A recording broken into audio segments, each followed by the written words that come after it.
And you know, I've seen it with myself and many other people. The dawah has taken me all over the world. I've been to countries that I would never have imagined I've gone to, right? South Africa, America, Canada, Australia, Japan, Malaysia, so many places, yeah? Loads of places. And you engage with different cultures and peoples, you know? If people had a bucket list, they'd be like, yeah, I want to go to 5 countries. You know, I think I've gone to like 41 countries or something. And a lot of them for the dawah, right? People have gone to many, many more countries. I'm not saying if you give dawah, that's what's going to happen. No.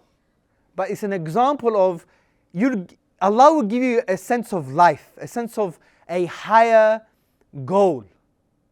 Yes, we're all here to worship Allah, but Allah would add a bit more spiritual spice to your existence. Because think about it, right? It's a crude example, but I use crude examples just to get the point across, right?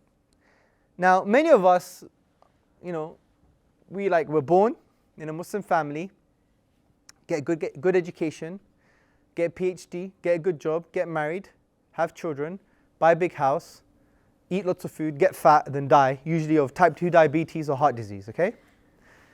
So technically, in my view, your life has been an animalistic life.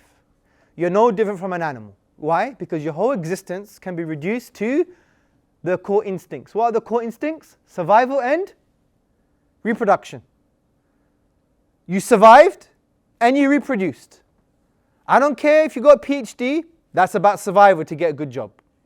I don't care if you wrote your wife great poetry and you took her to Mexico for your honeymoon. That is for reproduction. And for many of us, sometimes survival. Yeah? The point is, everything you do can be reduced to the core animal instincts, apart from the salah, which is the kind of spiritual fitri instinct. But 90% of your life, say, has been reduced to the animal instinct, survival and reproduction. Yes, you could intellectualize it and put some fluff. I did this and I did that and I got a PhD and I wrote a paper and I wrote a book. All of that is still reduced to the instincts in some sense, right?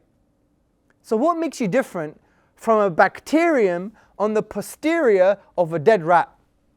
It still survives and reproduces, doesn't it? It puts your life in perspective, doesn't it, right? Yeah, but bro, I spent £5,000 buying her diamond ring. So, survival reproduction, right? Let's just break it down to the kind of the basic essence of what's really going on. But I got a big house and I got a kitchen extension and I got 20 kids and I got 4 wives and I got 5 cars and survival reproduction, bro. Do you see my point? What's going to add life to your life? Responding to the call of Allah. That's it. And Allah is telling us, the one who gave us life is telling us how you're going to add life to your life. By responding to all that is good, responding to Allah and His Messenger. Also, brothers and sisters, what's very fundamental for me is that dawah is about really connecting with the Quran. You know, many of you in here probably, you have memorized a lot of the Quran. Alhamdulillah. But you could memorize the whole of the Quran but yet not be connected to the Quran. Because 1/3 of the Quran, generally speaking, are stories. Stories of the prophets or stories concerning dawah and tawheed. Now, let's be very honest with ourselves. Are we going to be connected to the Quran if we haven't walked the Quran from the point of view that we've experienced what the Quran is talking about? You know, you could be talking about the struggles of Yusuf alayhi salam. You could be talking about the people of the cave. You could be talking about the Anbiya, which are really stories of da'wah. But if you're not walking a path of da'wah, how are you going to be connected to the message and the lessons? It's going to be abstract to you. You won't taste it. I can tell you the ingredients and how to make my mother's cooking, but it doesn't make you taste my mother's cooking, does it? Does it make you taste my mother's cooking? No. You have to experience it. Similarly, with the Quran, you have to experience the Quran to connect with the Quran. So 1/3 of the Quran could be missing in your lives. It could be totally missing because it's going to be abstract. Don't get me wrong, you still be able to connect with those stories, but not in an experiential, real way. and you'll get more insights and a different perspective concerning tadabbur over the Quran, pondering over the Quran. You truly realize that the Quran is like an infinite ocean from a tadabbur point of view. As Allah says in the Quran, if all the seas were ink and the trees were pens, you could never exhaust the words of Allah subhanahu wa ta'ala.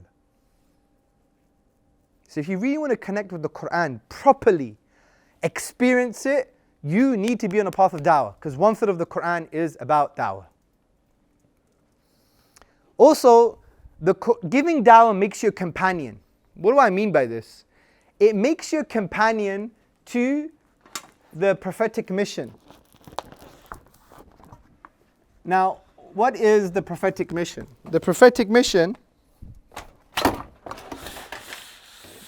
is going to rip, so the prophetic mission, brothers and sisters, the prophetic mission is calling people to Allah subhanahu wa ta'ala. And what you become is a companion to the prophetic mission. You're advancing the prophetic mission, which is the raison d'etre, the reason for existence of all the prophets, which was to call people to Allah. And by engaging in this work, you become a companion to the prophetic mission. Wouldn't you want to be called like a companion to the prophetic mission? That you're following in the footsteps of the prophets? Because there's no prophet after the Prophet sallallahu alaihi wasallam. He is the seal of all the prophets. So it's our responsibility now to continue that legacy and to continue the call to the dawah, call to Allah subhanahu wa ta'ala. Finally, giving dawah is one of the greatest forms of worship, brothers and sisters. It's one of the greatest forms of worship. Ibn al-Jawzi, may Allah have mercy on him, said, "Are you not aware that the prophets gave preference to guiding humans over their own worship of Him in seclusion due to their knowledge that this was more desirable to their beloved?" Well, it does, doesn't it? Of course. So the outer does reflect the inner for sure. But it doesn't necessarily reflect the inner. Like for example, a brother could be having the beard not for the sake of Allah. He could be doing it because he wants to look like a hipster, right? It could be the case. You don't know, but you judge by their apparent. No one's saying you judge people's hearts. But from a spiritual context, you don't really know why people are doing things. Like people could be doing things for so many different reasons, right? They could do it because, people start to see Islam as some kind of ethno-religious cult. That's how Islam is for many people. They have no idea what it means to submit to Allah. They just pray 5 times a day because it's an ethnicity thing. I'm Pakistani Muslim, that's what I do. Just like what the Greeks have done concerning their Christianity. If you're Greek, you're Orthodox. You go to church on Easter, khalas, that's it. You get buried like an Orthodox, you do communion now and then, and that's it. You have no idea what Christian Orthodox spirituality is about. You don't know nothing about the Trinity. You can't articulate yourself. It's merged so much with your ethnicity and identity. Being an Orthodox Christian as a Greek now is just a identity marker. And what's happened with the Muslim community, unfortunately, especially amongst the Asians, is that it just becomes an identity marker. And that could be a big problem, right? So, of course, we have to follow things, but everyone has their time. Like, there's the fiqh of priorities. Like, when a new Muslim sister becomes Muslim, I've heard of so many horror stories that someone forces the jilbab and the hijab on them and take off that lipstick and blah, blah, blah, blah, blah. And like, oh my God, there's a priority. Let them focus on their salah, their relation with Allah, then everything else falls into place. Like, we act as if we were catapulted from our mother's womb with a niqab and a mahafidh. Yeah? Just remember where you came from. Many of us were sinners, proper sinners, and we're still sinners, right? But we act as if we're masoom. We have to be very careful, guys, very careful. Just remember where you came from. Remember who you are yourself. So everyone's on a journey, that's my point. And yes, the external is important. So like, for example, when I see sisters with hijab and niqab, you feel happy because it's an expression of what's inside. Obedience, humility before Allah, love for Allah. When you see brothers with beards, like he loves the Sunnah, he loves the Prophet ﷺ, he loves Allah because obeying the Prophet ﷺ is like obeying Allah. So you see those things, absolutely. The external is very important. But it's not just the external, it's the external with the internal, because the external on its own doesn't mean anything, because a beard is dead protein. What's dead? How is dead protein rewardable in the grand scheme of things? It's only rewardable because here, you are following the Sunnah, you love Allah, you love the Prophet ﷺ, you're obeying Allah. That's why it means something. But for a hipster, does he get the reward? No, because the internal is not there. So Islam is the external and the internal. Because think about it, even goats have beards. But then you may argue, but goats are Muslim, or animals are Muslim, right? But you get the point, right? So it's about having both. It's about having both, yeah? And sometimes you need to have one before the other one comes. Like sometimes you have to do something external and then your heart will follow eventually, you know? Or the other way around. But the point is, yes, the external is a sign, absolutely. Just like what you say, which is external. Your words, your tongue is a spoon of your heart, isn't it? Yeah? So what's happening in your heart? You know? So what you say is a sign of what's inside. It might not be a necessary sign, because we don't really know the internal goings on in a human being. Only Allah knows that. But generally speaking, the external is also important. But you know, when it comes to the context of, but this should be only for yourself, not for others. You don't use it now to judge others. You're doing it to judge yourself. Because the Sahaba, generally speaking, will internalize before they externalized. So when you read Fir'aun in the Quran, you see, where are my pharaonic elements in me? But what do? We quickly use it as a schema to judge someone outside. He's a munafiq. It's for you.